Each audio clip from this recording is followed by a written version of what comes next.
Welcome to this episode of our ongoing BMD learning series. Each episode focuses on specific content requested by you, our colleagues and partners in the surface preparation industry.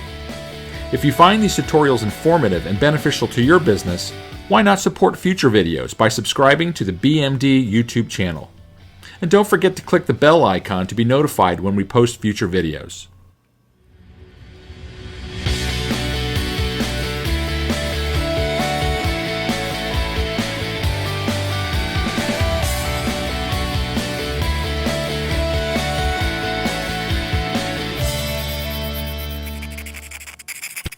This repair is going to seem very technical in nature.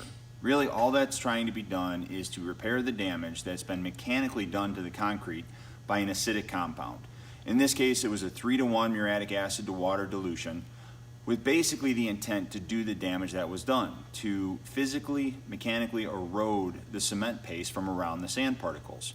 By doing this, what we've done is actually taken a floor that was polished or smooth and mechanically made it more rough. Polished concrete is reactive, which is why we see a white result in the floor that is unsightly and anybody can see because it looks like a white stain in the concrete. The floor is basically reverted back to its natural color. So what we need to do is to mechanically refine the surface to remove the damage as though we were grinding it for the first time, and then subsequently smooth it out with each of the steps that normally would follow in the polishing process.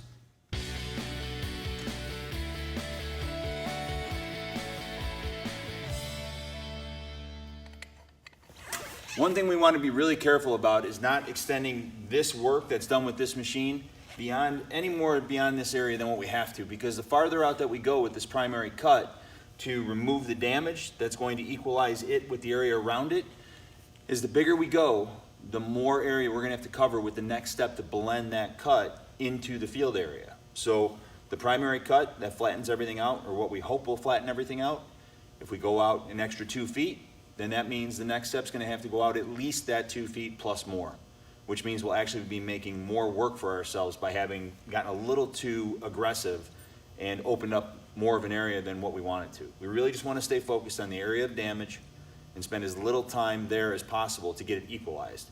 The deeper we go, we also have to worry about blending that as well. So again, we want to proceed with caution.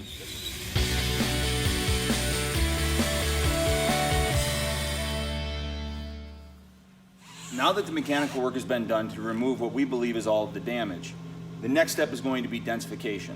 The mechanical abrasion that takes place as a result of the chemical interaction with the acidic compound has actually broken down the crystalline structure that densification would have originally provided. The crystals that grow between the hard aggregates that make the floor more abrasion resistant have been undone or broken apart because of that chemical attack. But again, that chemical attack has damaged the effect of having been densified before, so we have to reinstall that densifier if we intend for this area to perform the same as the areas around it.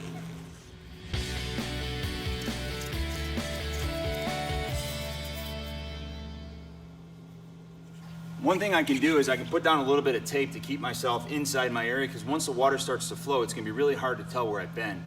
And that's where the extra work can come in, because I have to blend everything in when I'm done.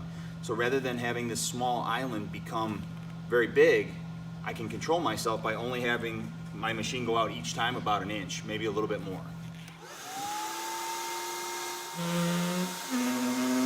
What I'm looking for on this particular area now that I've done the 200, 400, is I'm looking for any indication that there's any rogue scratches.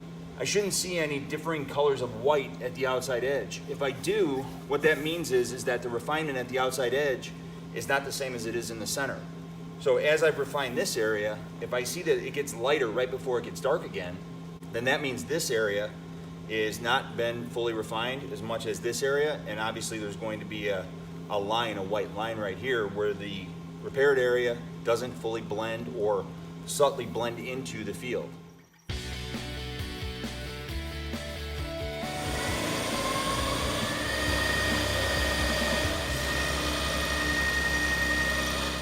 It's getting much better.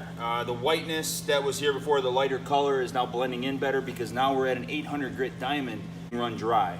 We still have to respect the fact that when we push outside the area of the last step, we need to go at least an inch out. But honestly, when you're behind the machine, it's going to be very difficult to keep track. So You try to stay inside a contained area, but we are obviously trying to blend the work that we've done here with the adjacent area. So you can see again how the small area of repair actually starts to push out every step that's being done, with the intention that it's going to more thoroughly blend or more completely blend with the adjacent area.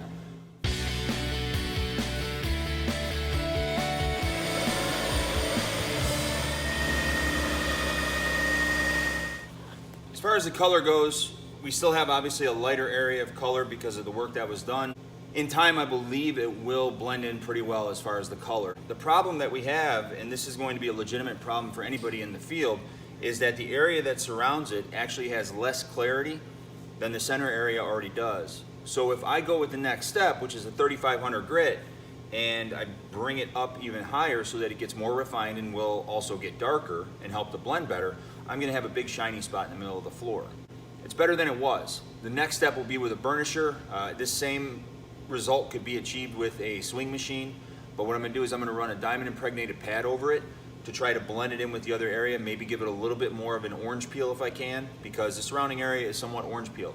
They're not paying me to repolish the whole floor. They're just trying to get me to take care of the stain that was here and to get this to blend in. I'm trying to match an imperfect floor with a process that's brand new. So I really can't go any higher in the diamonds on the big machine because it's simply going to become too shiny.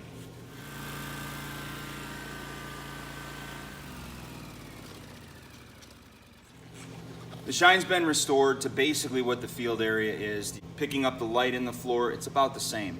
But obviously the color difference between the few-year-old slab, again about 3 to 5 year old, densified and polished slab is darker because of its age and its use. This area, freshly having been cut open, acid etched first and then cut open, obviously it's going to take time until it matures to the point where it darkens up like the surrounding areas. The damage is gone. We do have now a big lighter color spot. If the goal is to get it to match perfectly, there are other sealers out there, impregnators that could be placed on it that in time as the floor ages will start to blend better, but it could be kind of a band-aid. Maybe even a cut down acrylic. And when I put guard on here and then burnish it, it's gonna be like a Christmas tree in the middle of the floor because it's gonna pop big. And so we might get it darkening, but we're also gonna have a big old shiny spot, which in time is gonna get worn away and probably blend in.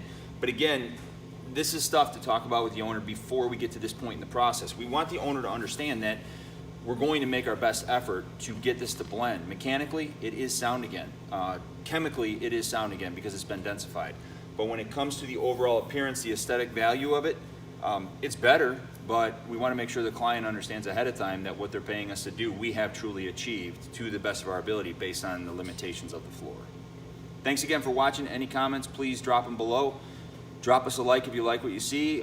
Feel free to share it. And also, if you want an original copy of this video for any future presentations you may have to give to clients, architects, building owners, whoever it might be, we're more than happy to share this information and make your job a little more easier. Thanks again for watching. Thank you for watching, and we hope you enjoyed this segment of the BMD's Learning Series. Again, we invite you to subscribe to the BMD YouTube channel and click that bell icon to be notified when we post a new video.